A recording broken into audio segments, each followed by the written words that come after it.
à tous, bonsoir à toutes et à tous.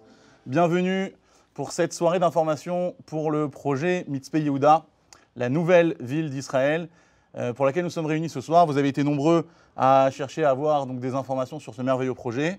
C'est effectivement, il y a de quoi en vouloir, puisqu'il est extrêmement intéressant et il offre de nombreuses opportunités et occasions d'investissement pour les plus intéressés. Alors, on a ce soir avec nous la chance d'avoir les principaux acteurs de ce projet. On va commencer par Israël Jarmon, le responsable francophone du projet. Bonjour Israël. Bonjour. On a la chance d'avoir l'ancien ministre du Logement, M. Uri Ariel. Shalom Uvracha. On a notre ami Doron, avocat du projet. Shalom Uvracha Doron. Shalom, shalom, Eretz HaKodesh. Et le responsable, le manager du projet, notre ami Ronen. Comment ça va Ronen? Baruch Hashem, ça va bien. Et toi? Baruch Hashem, Metsuyan. Alors on va commencer cette soirée par 3 premières minutes pour présenter le projet en vidéo. Alors certains ont déjà vu la vidéo, d'autres non. Donc on va présenter le projet en vidéo, ça dure 3-4 minutes et ensuite on se retrouve pour une séance de questions-réponses avec de nombreuses questions qu'on a déjà reçues et on va ensemble pouvoir y répondre. Bienvenue à Mitzpe Yehuda. C'est dans ce magnifique paysage biblique que va naître, Bezrat Hashem, très bientôt, la nouvelle ville d'Israël, Mitzpe Yehuda. Un petit point d'histoire. C'est en 1984 que le gouvernement israélien autorise la construction d'une ville sur cette terre, 400 hectares. Un régime argentin acquiert cette terre pour en faire une ville, un projet. La programmation prévoit la construction de 4000 appartements. 1200 unités ont déjà été vendues sur le marché israélien et américain. Et nous avons obtenu la commercialisation de 100 unités pour le public français.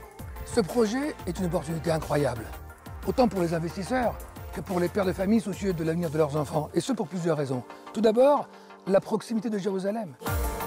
Nous sommes à 12 minutes de la capitale, avec tout ce que cela suppose, en termes d'emploi, en termes d'études, en termes de loisirs et j'en passe. Par ailleurs, la route qui nous mène à Jérusalem est 100% sécurisée, 100% juive. D'abord Ma'ale Adumim, puis Kedar, puis notre projet. D'autre part, cette terre est privée. Ce n'est pas un détail. Et uniquement sur ce genre de terre, les permis de construire sont délivrés et nous en faisons partie. שמי רונן אבי קיסר, אני מנהל השיווק של פרויקט מצפה יהודה גבעת אדומים. אחד היתרונות הבולטים בפרויקט שלנו, ששכרנו לשירותנו לפני כחצי שנה את מר אורי אריאל, שעד לפני שנה היה שר השיכון והבינוי בממשלת ישראל. למר אורי אריאל יש ניסיון רב של עשרות שנים בבנייה, בפיתוח, בייזום ובהקמת עשרות יישובים ביהודה ושומרון. הוא כמובן מקדם לנו את הפרויקט, מאמין מאוד בפרויקט, מאמין שבעזרת השם הפרויקט הזה יקום ויצליח במהרה. ואנחנו קוראים לכולם לבוא ולהיות שותפים איתנו. יש לכם הזדמנות להקים יישוב מההתחלה, להיות אלה שקובעים את האופי, שותפים באתגרים ובבניין ארץ ישראל. כל פרויקט מתחיל ברכישת קרקע, הגשת תוכניות, ועדות, ולאחר מכן אישורים ובנייה. אנחנו ברוך השם נמצאים כבר בשלב האחרון. קחו לדוגמה את העיר מודיעין, את העיר אלעד, קריית ספר, ביתר עילית, ערים שיחסית חדשות בארץ ישראל. מי שהיה חכם וקנה שם אדמות לפני שהעיר הוקמה, קנה אותם בזול, והיום הילדים שלו מסודרים. מי שרוצה לקנות עכשיו דירה שם, המחירים שם 2 מיליון ומעלה. לכן, חכם עיניו בראשו, קונה את הקרקע לפני שהפרויקט מאושר, מרוויח הרבה מאוד כסף. De plus, l'inscription au tableau est irrévocable. Cette terre est la vôtre. Vous pouvez la vendre dès demain, sans avoir besoin d'attendre les autorisations de construire.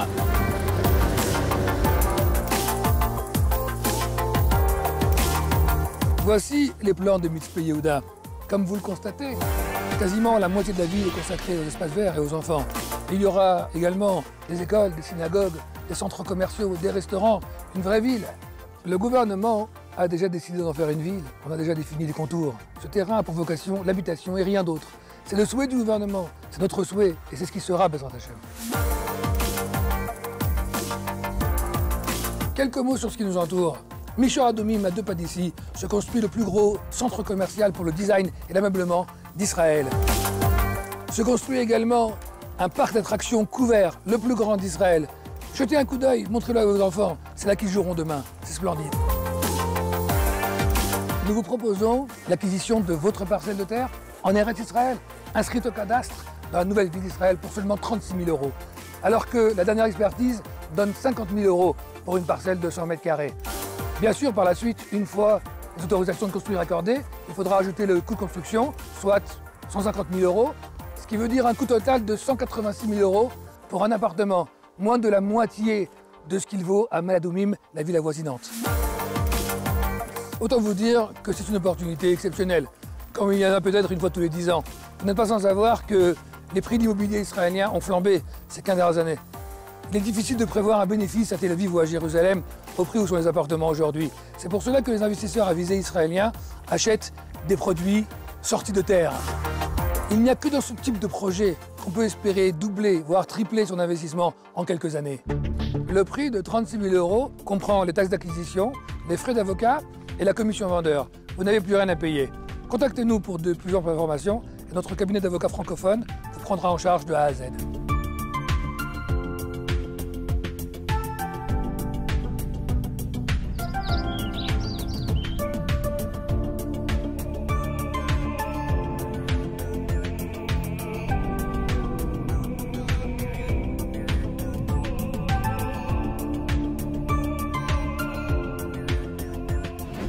Alors voilà, nous voici.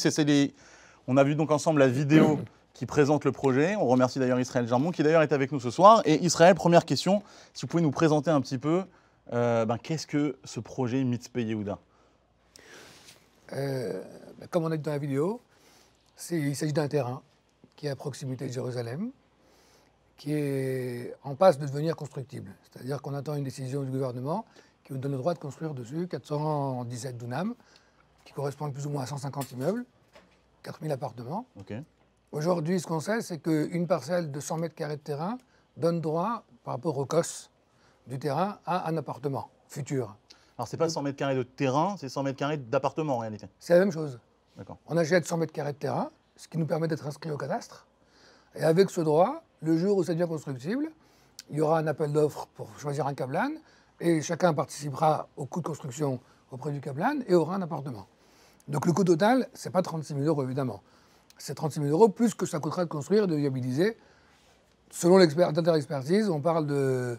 Il faudra rajouter encore quelques 150 000 €. Donc on va dire pour entre 180 et 200 000 €, vous avez un appartement pas loin de Jérusalem. Donc c'est moitié prix de ce qui se fait aujourd'hui à Maladoumim par exemple. Sans être obligé d'aller jusqu'à la construction de l'appartement. Non, on peut s'arrêter à l'achat de ce droit, 36 000 €, attendre que l'autorisation soit obtenue. On peut revendre le droit as is, il y a des gens qui l'ont fait.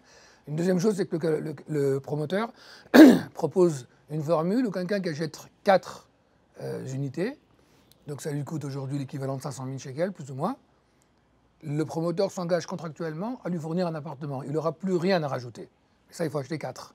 La logique derrière ça, c'est que le moment venu, il y aura un ishour, il y aura l'agrément du gouvernement, l'autorisation.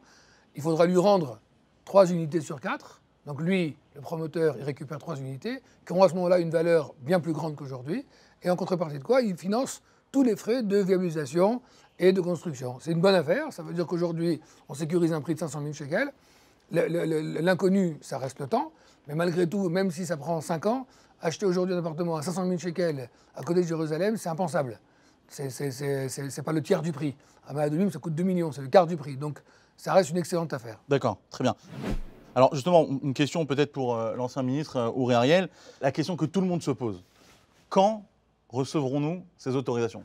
המקום של היישוב הוא בעצם, כמו מעלה אדומים, הוא בעצם שכונה ירושלמית, צריך לדעת את זה, וזה נמצא בהסכמה לאומית.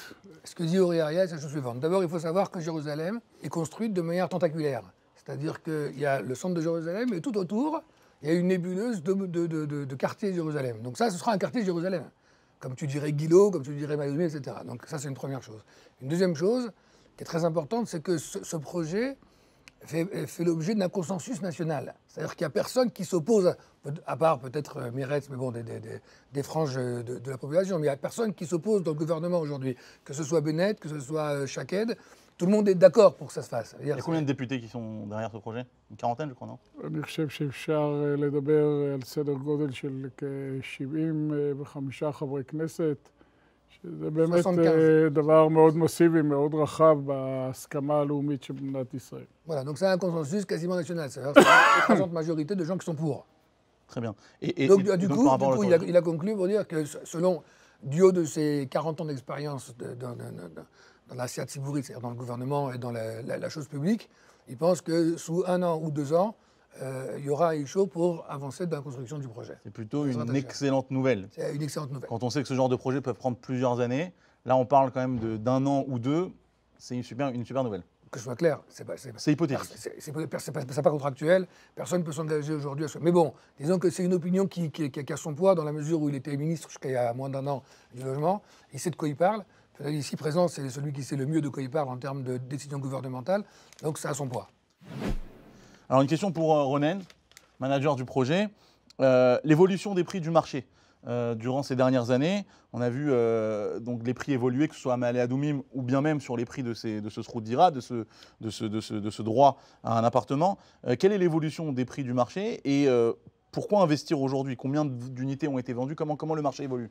אוקיי, אז קודם כל הפרויקט עצמו עלה מאז שאנחנו מתכננים אותו, משהו כמו 5 שנים, עלה בעשרות אחוזים, אפילו במאות אחוזים מההתחלה, אבל זה עולה כל שנה בעשרות אחוזים. Le projet, la commercialisation du projet, elle a commencé en 2015. En 2015, le premier prix d'appel, c'était 40 000 shekels, ça n'a pas duré longtemps, mais ensuite 10 000 c'est monté. 10 000 euros, c'est monté à 49 000. לא היה כלום, לא היה תוכניות, לא היה אורי... Ouais, non, ce qu'il faut expliquer, c'est que ce n'est pas que le prix de la terre. C'est-à-dire, ce qui s'est passé en 6 ans, c'est que le projet a pris une ampleur énorme. Uri Ariel n'était pas présent dans la société, par exemple. À l'époque, הייתה חווה חקלאית. il n'y avait rien, c'était un bout de terre agricole. Entre-temps, il y a un architecte qui a été engagé, il y a d'énormes plans qui ont été réalisés, présentés. Voilà, l'ex-ministre qui travaille, il y a un secrétariat, etc. Donc ça fait que le prix, de toute façon, le coût du projet augmente, et donc le prix a augmenté en fonction. Et aussi en fonction, ça vient aussi représenter l'envie que les gens ont d'être propriétaires de ce projet. Donc c'est aussi ça qu'exprime le prix. Donc c'est passé par des étapes de 79 000, 99 000. Aujourd'hui, ça coûte 129 000 avec une expertise. Shekel, avec une expertise qui donnait jusqu'à il y a 2 mois 189 000 shekels. Donc on était moins que l'expertise. La dernière expertise, à Shamut Achona, Kama 230,000 shekels. 230 000 shekels. Donc on est bien en dessous de l'expertise. En euros? Ça, c'est le prix as is, avant que ce soit constructible. En euros, là nous on parle d'un euros, produit ça à fait- 36 000 euros aujourd'hui, Ça fait 60 000 euros. alors Voilà. que sa valeur est de l'ordre de 60 000. Expertisé. ok. Le Tekken 22, juste pour expliquer, l'expertise, ce n'est pas une expertise libre. C'est une expertise qui est soumise à des normes gouvernementales. Ça s'appelle Tekken Esrimvestheim. Ça veut dire que c'est une expertise qui est une expertise officielle. Alors justement pour finir סוף שואתך. אז בעצם אם נסכם את זה, בכל שלב תכנוני שהפרויקט הזה מתקדם, המחיר עולה. הוא בעצם בעקומה למעלה. והקפיצה הגדולה תהיה כשהתב"ע תהיה מאושרת. Donc il est clair que le prix de ce... Il a fait une excellente comparaison. Ça ressemble à une action en fait que tu achètes en bourse. Une action, elle a une courbe, elle augmente régulièrement. La différence, c'est qu'une action, elle peut s'écraser. Là, on parle de la terre d'Israël. Donc, ce n'est pas la peine d'être prophète pour comprendre que la terre d'Israël ne fait qu'augmenter. Depuis 1948, quand on a commencé à ce que les choses soient sérieuses, ça fait qu'augmenter. D'ailleurs, c'est une prophétie. Ce n'est pas une croisade, mais c'est une prophétie, que ça augmente tout le temps. Donc, ça augmente tout le temps. Donc, quand on achète un lopin de terre ici, ça peut prendre 2 ans, comme dit Ori, allez, vaille, amen. Ça peut prendre 5 ans, mais ce n'est pas très grave, parce que en fait, ce prix, il ne fera qu'augmenter tout le temps. On ne peut pas perdre d'argent. Il n'y a personne qui perd d'argent à acheter la terre d'Israël. D'accord. D'ailleurs, justement, une question pour l'avocat. Est-ce qu'il est possible de revendre son droit aujourd'hui avant même d'attendre les autorisations et la construction qui pourraient avoir lieu d'ici 1 an, 2 ans ou 5 ans? בכל רגע נתון, מי שרוצה יכול למכור את היחידה שהוא קנה, אין שום בעיה עם זה. Il n'y a aucun problème. À Alors- n'importe quel moment, c'est vendable, c'est cessible. On a une question qui nous vient. Alors, je précise que toutes vos questions sont notées.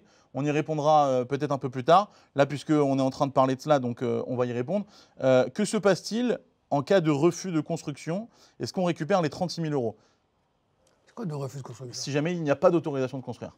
מניסיוננו, אין מצב כזה שתעבור תקופה ארוכה ובסופו של דבר לא יאשרו את זה. Alors, c'est une réponse en plusieurs Ouais. points. Donc, premier point, la question, en fait, elle est purement théorique, parce que ça n'existe pas que c'est pas mouchard, jamais.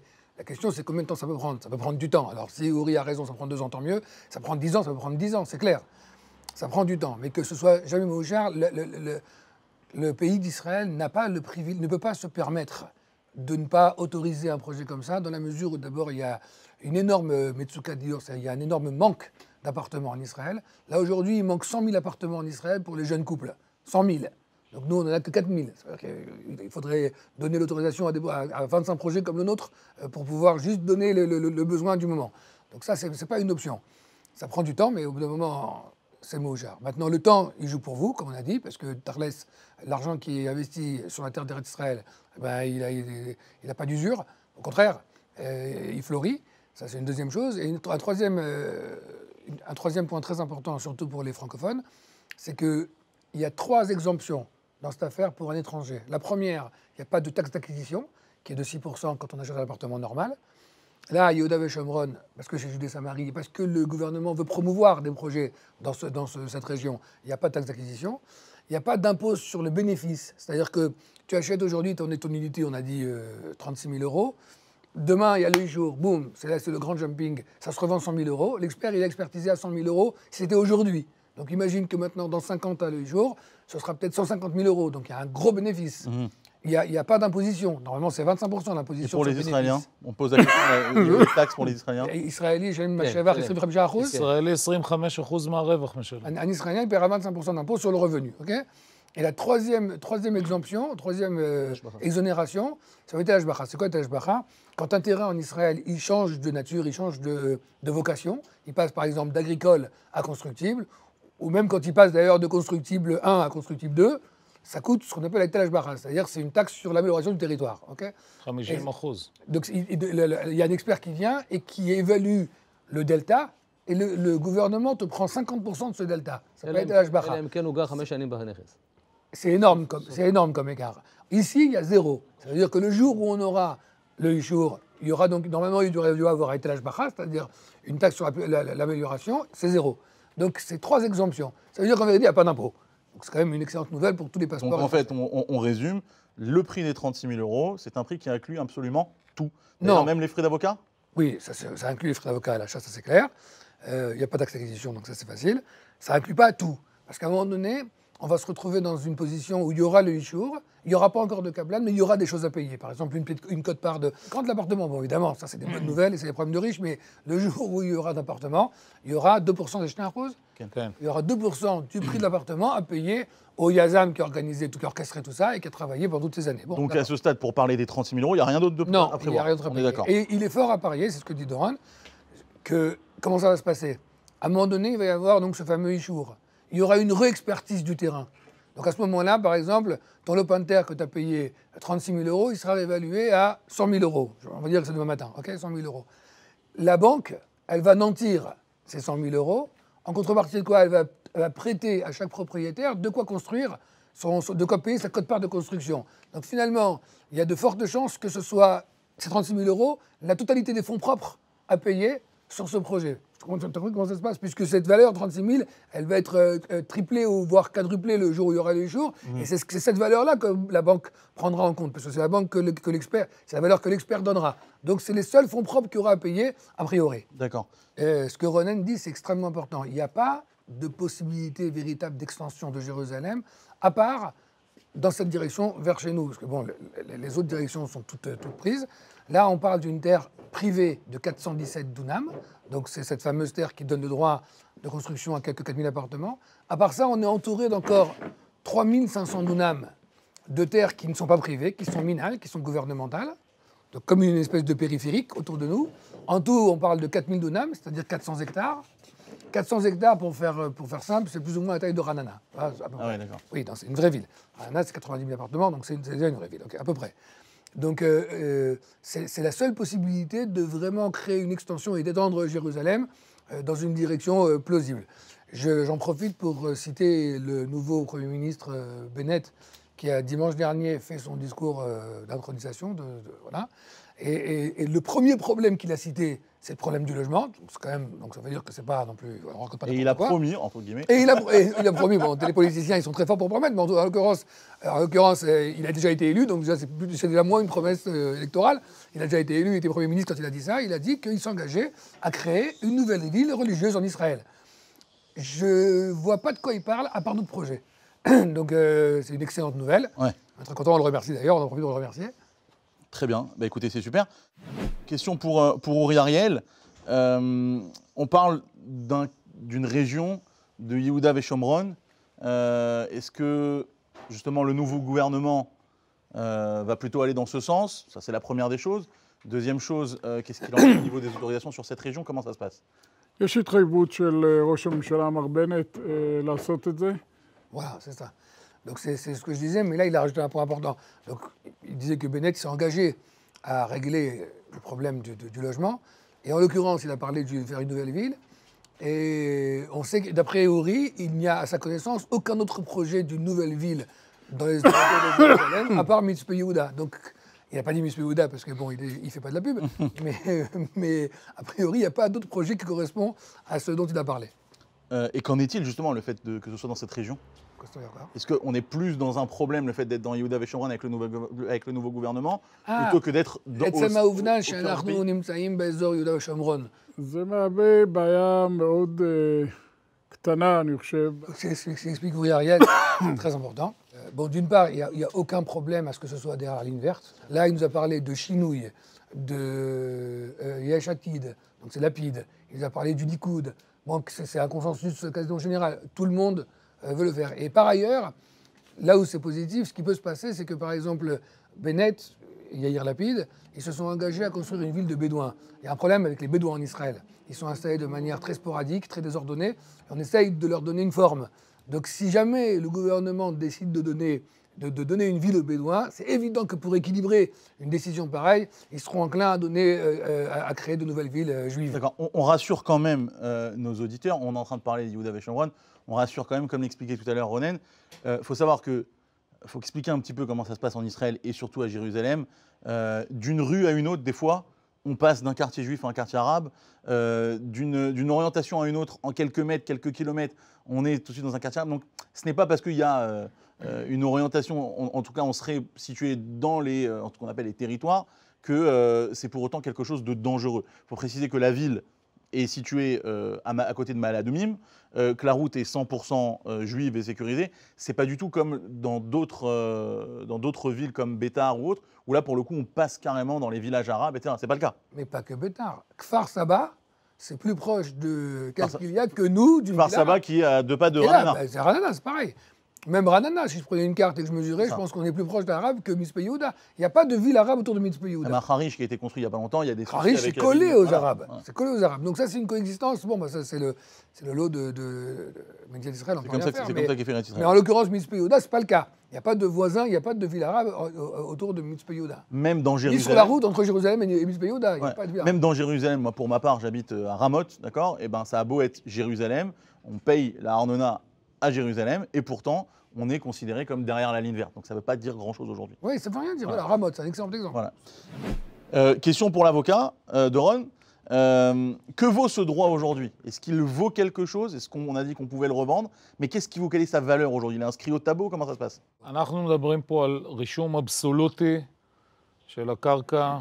Chaque personne qui achète, d'abord l'inscription, elle est irrévocable, elle est absolue, elle est au cadastre.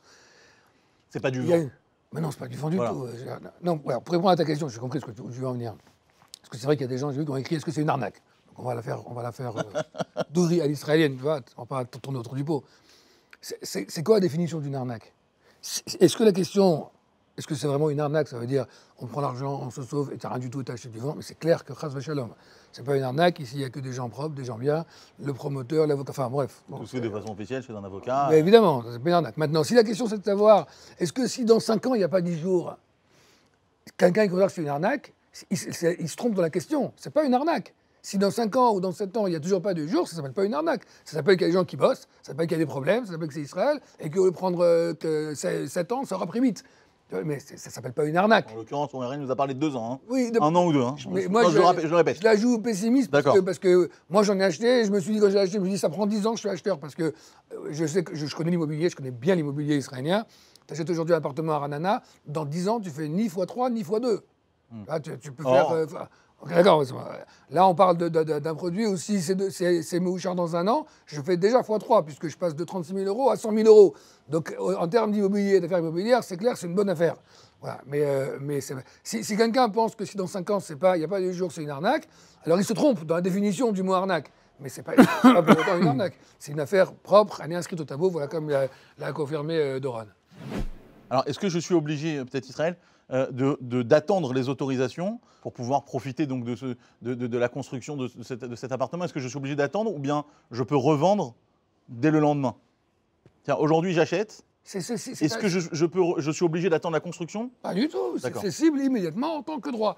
Attention, te dire que tu vas gagner de l'argent sur moi dans un mois, c'est faux. Il n'y a pas d'argent gagné en un mois. De toute façon, voilà, on n'est pas des magiciens. Sauf si le prix, Ronen... Sauf si c'est Mouchard, voilà, évidemment, je ne parle pas de ça. Même s'il n'est pas validé, Ronen évoquait le prix de vente de 36 000 euros, de l'augmenter très prochainement. C'est ce qu'il évoquait la fois dernière. C'est pas moi qui décide, mais le Yazam, le promoteur, à chaque fois qu'il y a un événement tangible qui fait évoluer le projet dans le bon sens, il réactualise le prix. Bon, il a raison, on le comprend. Alors, on pose la question, est-ce qu'il y a-t-il des garanties bancaires? La garantie bancaire, par définition, c'est une banque qui vient pour sécuriser un paiement que je fais aujourd'hui pour quelque chose que je vais recevoir demain. Par exemple, tu achètes un appartement chez un Kablan, tu vas payer au contrat un tiers du prix. Ça coûte 2 millions, tu payes 670 000. Okay, mais tu n'as rien pour 170 000. Donc là, la banque, elle te garantit ton argent, parce que lui, il va commencer la construction dans 3 mois.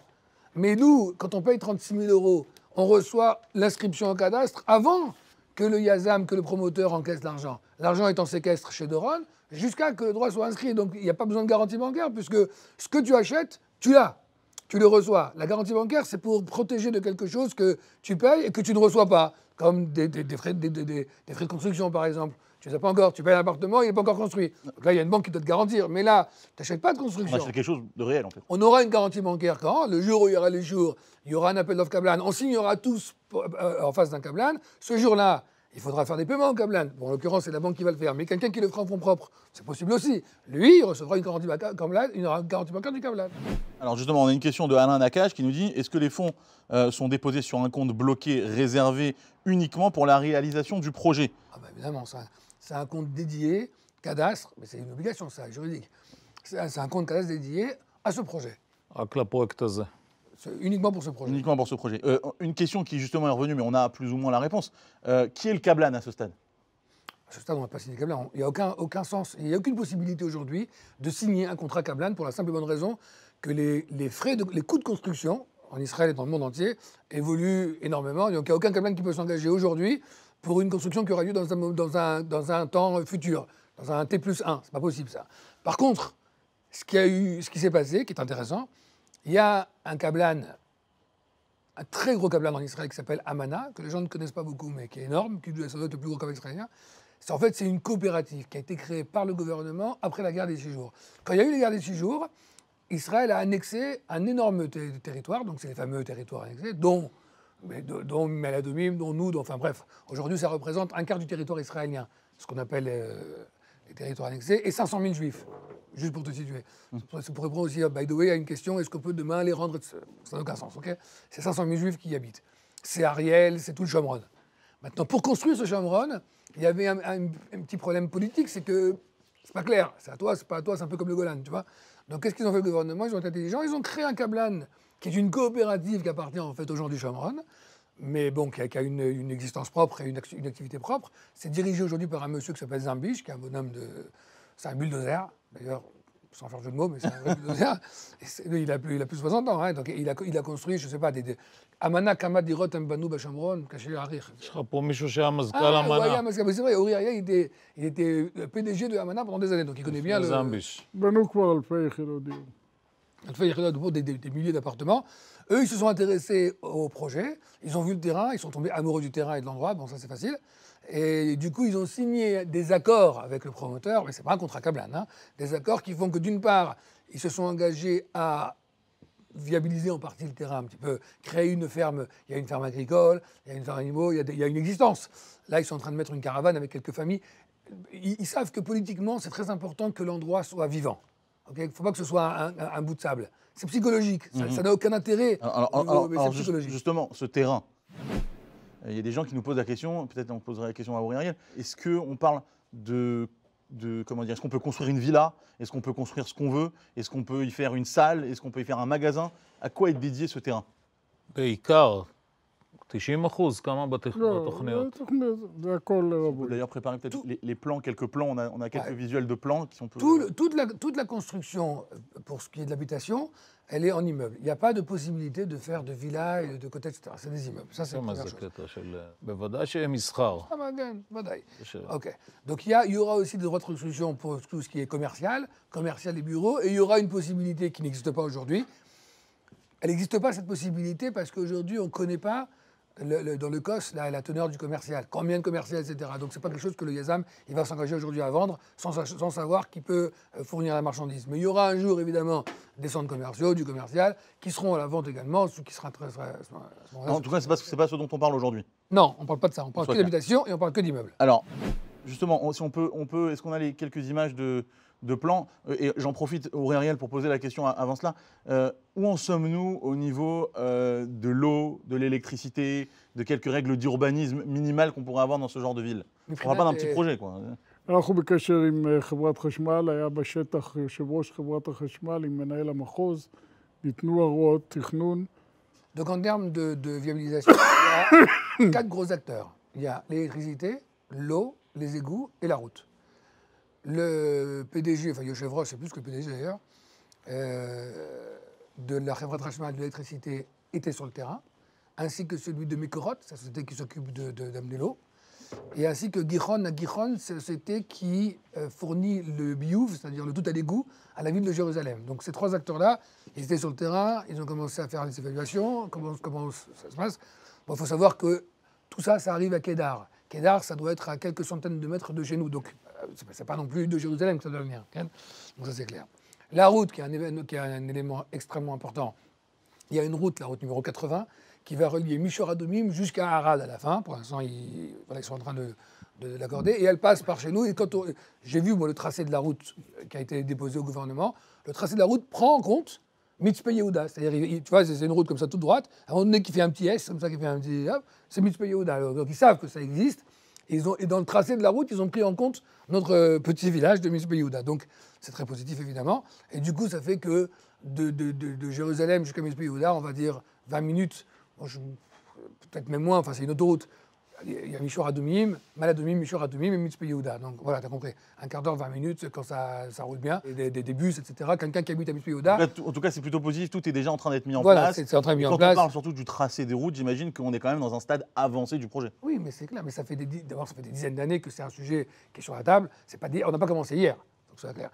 Ça a commencé même avant que ce promoteur-là achète le terrain des Argentins. Ils ont acheté en 2014. Avant ça, c'était déjà un sujet au gouvernement. C'est pas, donc on rentre dans un train qui n'a pas commencé hier. Parce que c'est vrai qu'en Israël, c'est connu, les gens le savent, ça peut prendre des dizaines d'années de voir quelque chose se monter. Mais en l'occurrence, là, les dizaines d'années, elles ont commencé il y a des dizaines d'années. Donc c'est pour ça qu'on a de fortes raisons de penser que ça peut prendre un temps relativement court. Alors, est-ce qu'on peut voir peut-être, Uri Ariel, pouvez nous expliquer peut-être un petit peu ce qu'on voit à l'écran sur des plans? התוכנית שאתם רואים מביאה לידי ביטוי בינוי של כ-4,000 יחידות דיור. Donc les plans qu'on voit représentent donc la programmation pour l'instant de 4000 appartements. Ça pourra ensuite grandir avec les terres dont on parlait tout à l'heure qui est autour. En l'occurrence, ça peut devenir une ville plus grosse que Maladomim. Maintenant, la proximité de Jérusalem, ça veut dire beaucoup de choses. Ça veut dire tout ce qui est éducation, tout ce qui est loisirs, ça veut dire la proximité des rabbanim, il a parlé des rabbanim, les écoles, etc. Donc évidemment, c'est fait partie intégrante de Jérusalem et ça peut devenir une vraie grande ville. Évidemment, tout ça ne se fera pas en un jour. Mais un jour, pour acheter en Israël, il faut avoir une vision. Il faut avoir ce qu'on appelle un chazon, il faut avoir une vision. Quelqu'un qui cherche On n'est pas dans un discours de demain matin. Mais par contre, dans une vision d'avenir, c'est clair que, outre le fait que c'est une excellente affaire, c'est aussi une grande mitzvah. C'est aussi, je pense, très intelligent de la part des gens d'investir dans une terre à proximité de Jérusalem. C'est pas Bourg-en-Brest, ok. Donc ça veut dire beaucoup. Non, lui, c'est un idéaliste. Tu vois, le Uri Ariel, ça fait juste 40 ans qu'il construit des villes en Israël. Il en a fait plusieurs. Donc il a déjà vu ça. De ses yeux, il a vu ex nihilo se construire des villes en Israël. Donc quand on a déjà vu ça et qu'on le voit, ça fait quelque chose. C'est une mitzvah immense, évidemment. Tu participes à la création du pays, quoi. ce qui va en être après les autorisations. Donc comment ça se passe? Est-ce qu'on a le droit donc un appartement de 100 mètres carrés, 120 mètres carrés? Est-ce que je peux choisir mon premier étage, mon 5e étage, mon penthouse, l'orientation? Comment ça se passe? כן, הכל על פי הגרלה, גם הבניין וגם הדירה. Alors ça se passe comme ça. Il y a, après le Ichou, il y a un tirage au sort. Toi et moi, on a acheté. Moi, comme je suis chanceux, j'ai récupéré le penthouse. Et toi, t'es poissard, tu as récupéré le premier étage avec vue sur le mur. D'accord? Donc maintenant, comment ça se passe? Maintenant, les coûts de construction, c'est au mètre carré. Toi et moi, on a les mêmes 100 mètres carrés, a priori. Ça coûte 7 000 shekels du mètre carré, ça veut dire que toi et moi, on a payé 700 000 shekels de construction. Ah, donc c'est pas juste, évidemment. Donc comment ça se passe? Il y a ce qu'on appelle tableau tizoun, c'est-à-dire c'est des tableaux de rééquilibrage qui ne sont pas faits par nous, qui sont faits par des experts. C'est l'expert, le chamaï, c'est-à-dire, et l'expert comptable du projet, et l'architecte qui s'assoit, et d'un commun accord, il crée des tableaux tizoun. Maintenant, ce tableau de rééquilibrage, il va venir définir ce que je te dois. C'est-à-dire que moi, j'ai payé 129 000 shekels, plus 700 000 shekels, 829 000 shekels mon appartement, toi aussi. Moi, j'ai récupéré un 7e étage avec une vue magnifique sur la mer Morte, et toi, ton premier étage. Donc, en termes de valeur foncière, on a un écart, toi et moi, de peut-être, je ne sais rien, 200 000 shekels. Okay. Donc ça, il faudra que moi, celui qui a gagné, il faudra qu'il le paye au projet. Et celui qui l'a perdu, il le récupérera. Pour que les gens soient équilibrés, personne ne sera lésé. Mais ça, ce sera fait par des experts. D'accord, ça veut dire quoi? Il doit le payer? À qui il doit le payer? À une caisse commune, et ça repart chez toi. Parce qu'en fait, le tableau de rééquilibrage, il fait que les 4 000 appartements, c'est zéro. D'accord. Plus 2 000, moins 2 000, plus 8 000, tu vois, ça fait zéro. Ça veut dire que personne ne doit être gagnant par rapport à quelqu'un d'autre. Personne ne peut être lésé. D'accord. Alors, juste des questions qui nous sont venues tout à l'heure. Peut-on acheter sur un contrat plusieurs parcelles et mettre 2 ou 3 noms différents? On a répondu que oui tout à l'heure, je ne sais pas si c'était hors antenne, il me semble. Il n'y a pas de limite. On peut avoir un certain nombre de noms sur le même contrat, donc vous pouvez vous associer pour acheter le même bien. Alors justement, au niveau du paiement, comment ça se passe? En Israël, ce qu'ils font, c'est qu'ils accordent plusieurs chèques. Ça aide les gens à acheter. Pour la France, c'est compliqué. Donc ce que je peux proposer, je l'ai déjà fait, c'est de faire ça, si les gens, ça les aide, de faire ça en plusieurs virements, dans la mesure où le promoteur, il est confronté à un problème. S'il y a plusieurs virements, donc il faut faire confiance à l'acheteur. Mais ce n'est pas très difficile parce que... Sur combien de temps, par exemple? On peut imaginer sur une période de 4 mois ou entre 4 et 6 paiements, pas plus que ça. Mais bon, ça aide la personne à acheter. Comment on ferait dans ce cas-là? Au premier jour, il nous envoie la photocopie du passeport. On établit le contrat, on signe le contrat d'achat. On met une ratification, on notifie le cadastre sans faire une notification définitive du cadastre. Si la personne fait défaut, parce que c'est ça la peur du promoteur évidemment, si la personne fait défaut, donc elle aura perdu 20% de sa somme, parce que c'est ce qu'on appelle une rupture de contrat. D'accord? Donc 20%, on lui rendra l'équivalent, et si elle ne fait pas défaut, arrive au dernier paiement, elle est inscrite au cadastre définitivement. Donc c'est facile, c'est jouable. On peut imaginer, on va dire jusqu'à 6 paiements, ça ne pose pas de problème. Est-ce qu'il y a-t-il des frais liés à la viabilisation de la ville pour amener l'eau, l'électricité, etc. מדע, מה זאת אומרת? צריך לשלם את החלק היחסי. מתי? אחרי שהתוכנית בניין עיר, התב"ע תהיה בתוקף. Tous ces frais de viabilisation, ils rentrent dans un grand panier qui s'appelle coût de construction et qui seront financés par la banque, moyennant le nantissement de ta yéchida, de ton unité que tu auras payé 36 000 euros, mais qui voudra à ce moment-là 100, 120, 150... גם לכל אחד יהיה כבר את היחידה הספציפית שלו. ברגע שיש תוכנית בניין עיר, יש בניינים, יש דירות. זה כבר לא מושע. מייחדים, בדיוק. זה כבר מיוחד. Dès que tu as le jour, en fait, donc du coup, tu te retrouves avec un COS qui est agréé, tabac, parce qu'il répète ce mot, tabac, c'est l'équivalent du COS, c'est-à-dire c'est tornit binu yarim, c'est la façon pas le coefficient d'occupation visuelle, mais c'est la façon dont la planification de la ville. Donc ça, c'est ça qu'on attend. C'est le ishour du tabac, que le gouvernement doit... Mais on le connaît, le tabac. Le plan, en l'occurrence, il existe. Bien sûr, ça fait l'objet de reject, c'est-à-dire d'aller-retour avec la Moatzat de Gush Etzion. Donc c'est la commission régionale du Gush Etzion dont on dépend. Donc il peut y avoir encore des changements, mais on le connaît, ce tabac. Du moment où il est méouchar, ce tabac, et par la Moatzat, mais la Moatzat, c'est une formalité, parce qu'eux, ils sont très... C'est eux qui poussent le plus. C'est la commission régionale de Gush Etzion, c'est eux qui poussent le plus au projet, en fait.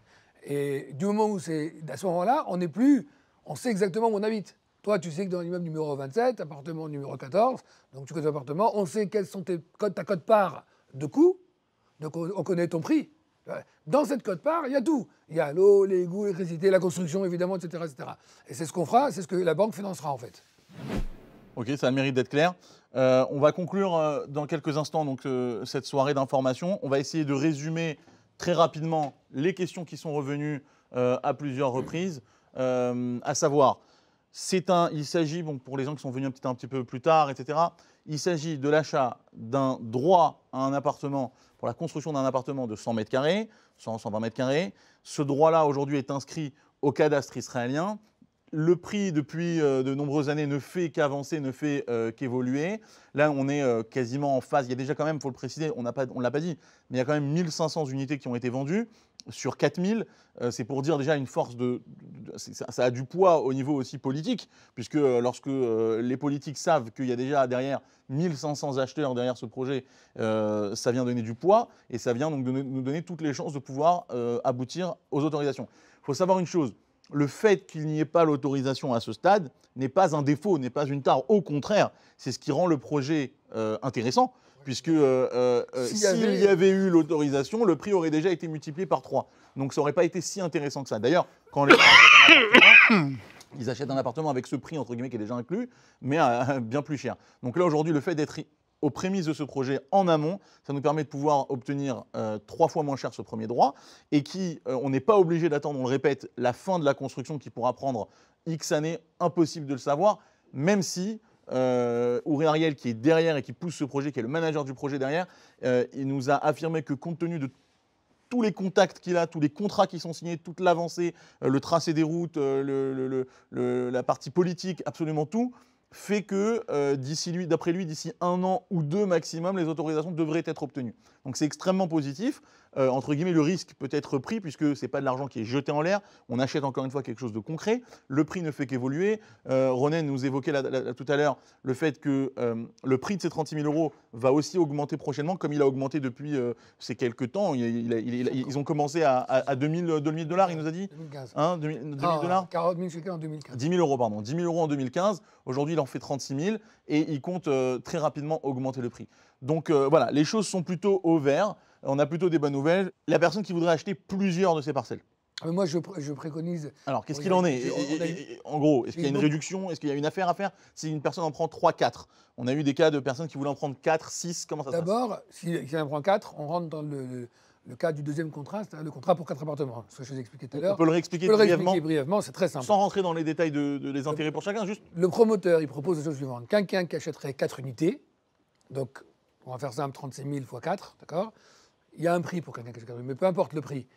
Le promoteur s'engage contractuellement à ce que la personne n'ait plus rien à rajouter jusqu'à la livraison d'un appartement. C'est-à-dire qu'il lui paye ses coûts de viabilisation, construction, etc. La logique qu'il y a derrière ça, parce que tu peux me dire mais comment c'est possible, parce qu'on sait aujourd'hui que ça coûte plus cher que 500 000 shekels. D'accord.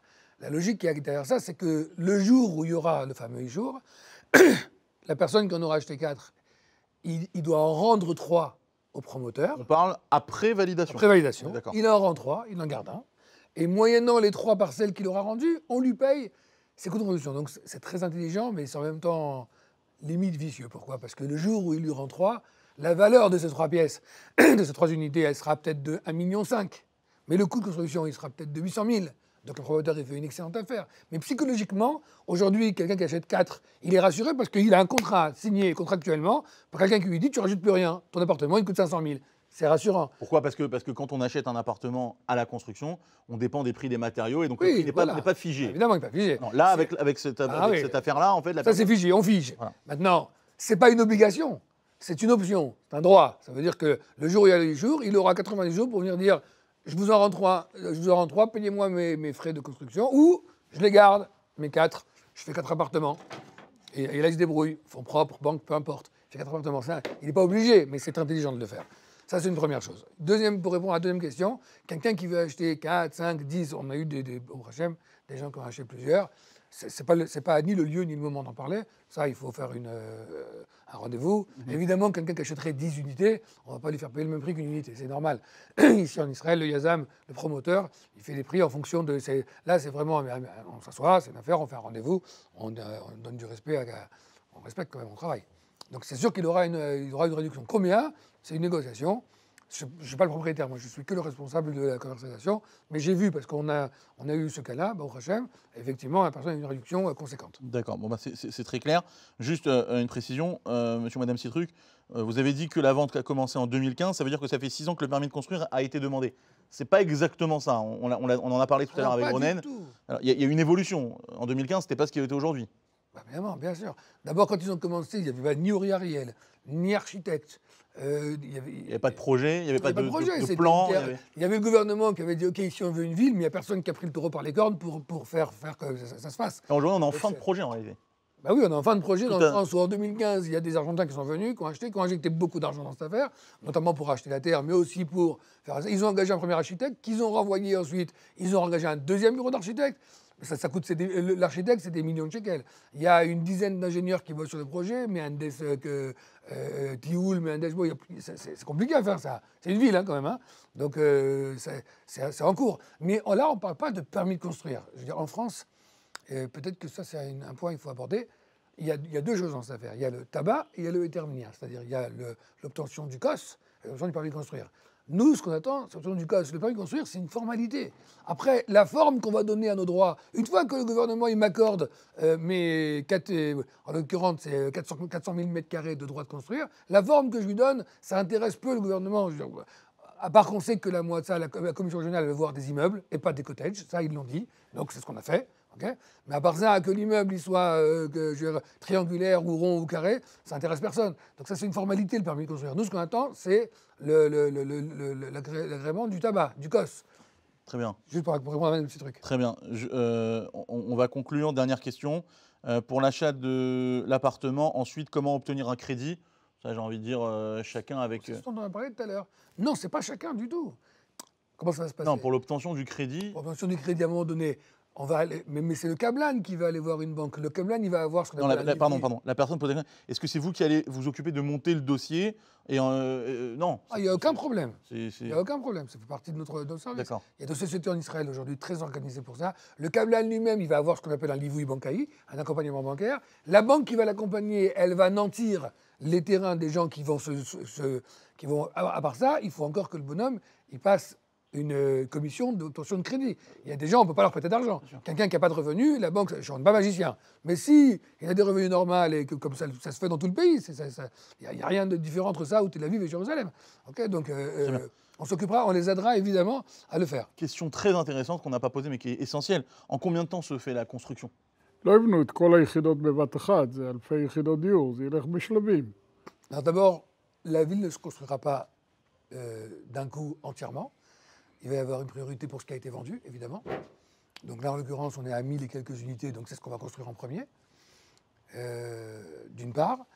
D'autre part, ils pensent que, d'expérience, par exemple, voilà, on a eu Harish dernièrement qui s'est fait, ça prend entre 4 et 5 ans d'obtenir les premiers clés, les premiers immeubles. Okay, ensuite, on continue, étape 2, étape 3, et chaque année, tu as une nouvelle étape de construction. Voilà, c'est comme ça que ça se fait. D'accord, donc on est quand même sur des délais qui sont relativement courts pour ce genre de projet. Messieurs, je vous remercie. Israël, merci beaucoup. Uri Ariel, Toda Rabba. Toda Rabba Lachem. Retenez bien cette date. Nous sommes aujourd'hui le 17 juin 2021 et on se donne rendez-vous dans quelques temps pour pouvoir fêter les autorisations qui auront été données et que toute personne qui aura souscrit à ce magnifique projet réalisera qu'il a fait quand même une belle affaire puisque ça sent bon tout ça. Alors on vous souhaite bon courage, bonne continuation et à très bientôt. Merci. Merci.